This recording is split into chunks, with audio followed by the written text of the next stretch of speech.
Everybody, Jeremy Parson back here again today. I'm here with my friend Erlinda Doherty. So many people enjoyed the video the other day. I got so many messages and comments. So Erlinda graciously agreed to come back, and let's just dive in because we don't have a lot of time.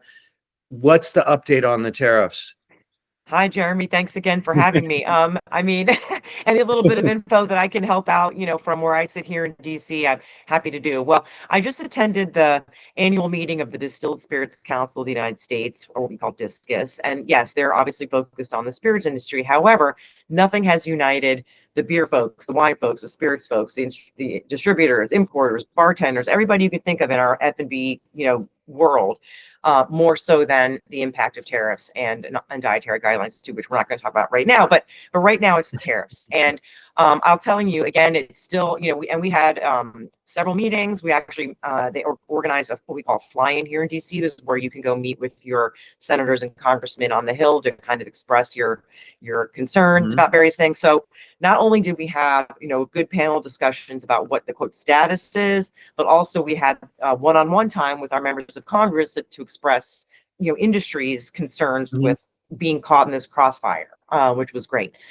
Anyway, what I gathered from again these last couple days of being at the conference here in DC is that we're still kind of waiting for this April 2nd deadline. Everybody's kind of holding their breath to see what happens. Now I feel like the heat has been turned down a little tiny bit in terms of we're not really talking so much now about the 200% kind of tariffs anymore, that this kind of reciprocal nonsense for that level is crazy.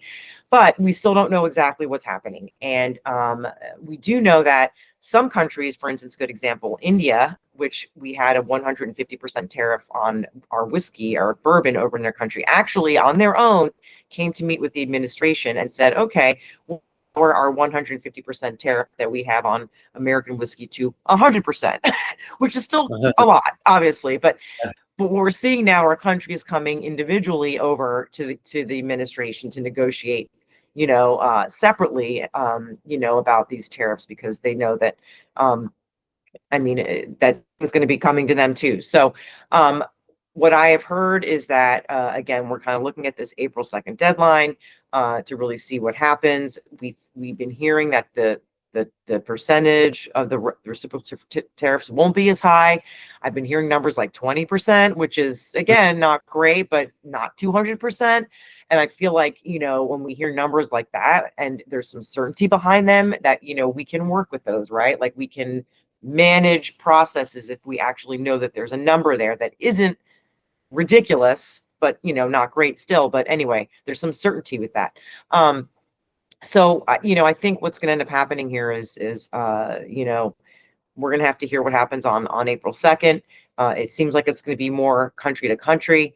I think that That's good news for Italy. That might be good news if it's country to country as opposed to and that's a big chunk that you just gave us right there.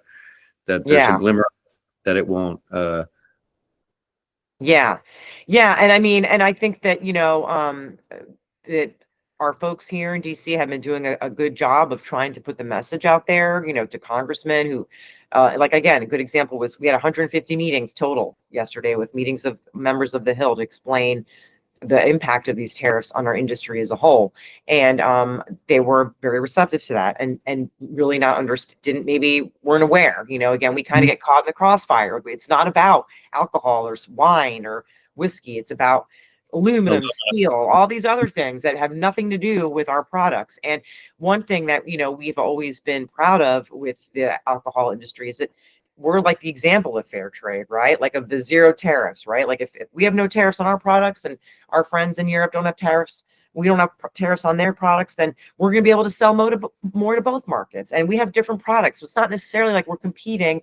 Napa wine is not competing with Barolos. It's a different product altogether. So that's the view, right? I mean, we shouldn't feel like we're competing against one another's products. There's room for everybody in this wine world. So anyway, that's like my little take on it. I'm feeling a little more not confident, but more optimistic that we're not going to have something as ridiculous as 200%.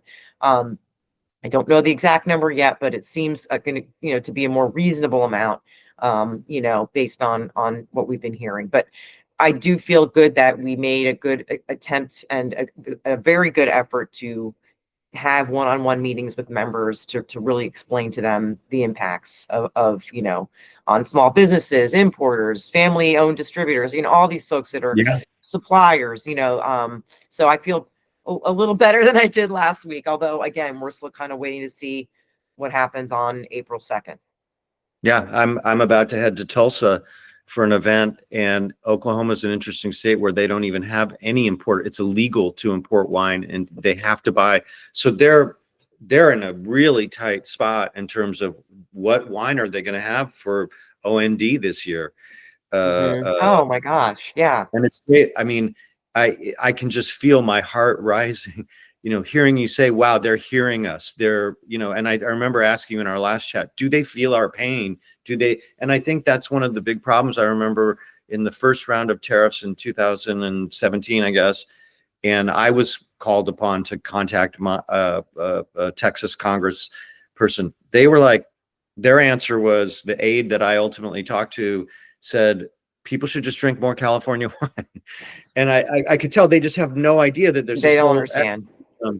and so, wow, thank you, Erlinda, for you know, advocating on our behalf. And I think a lot of people are wanting to talk to you, because I don't think the wine industry has really, you know, there are people like you out there hitting the streets for us. And so that's great news that they're hearing it. It's great news that I did find a quote from the Trump administration press secretary that the tariffs are not going to be as high as people expected. 20, you know, we've got through 25% on French wine last time. It's also great news that you're getting the sense that it's going to be country to country and not EU. And of course, the Italians are holding off, you know, holding hope, because Meloni, the prime minister, has a good relationship with Trump. Macron has a, you know, different Yeah. relationship with Trump. So we're hoping, you know, and I, you know, with all love and affection for my French sisters and brothers, Italy is hoping that our industry won't be affected. Now, I know you and I both, I know you got to go. You're like heading out to hit the streets again, to advocating for us. That's great. Thank you for the update on the tariff situation. I know a lot of people are going to want to hear that. We don't have a lot of time today, but Erlinda has graciously agreed to come back on. We are going to talk in another occasion soon about organic labeling requirements, dietary labeling requirements, and then we even, for 4 or 5 episodes of our ongoing thing, if Erlinda will stick with me, we do want to talk about neo-prohibitionism. Yes. Which is something Yes. I'm really fascinated to hear your, you know, we haven't even got there yet. So thank you for this quick, Erlinda. So many people have been writing me. Thank you. It's so great Thank to. you. Thank you. Thank you. And I know you got to go. I got to go too. And we're going to get this up right away. Thank you so much for being here. And Thank you, we'll check Jeremy. back in. Thank you for what you're Thank doing. you, Jeremy. I'm happy to help and happy to continue to support our friends here in the wine community. So thanks for having me on, and look forward to the next meeting. Right. Sounds good. Thank you.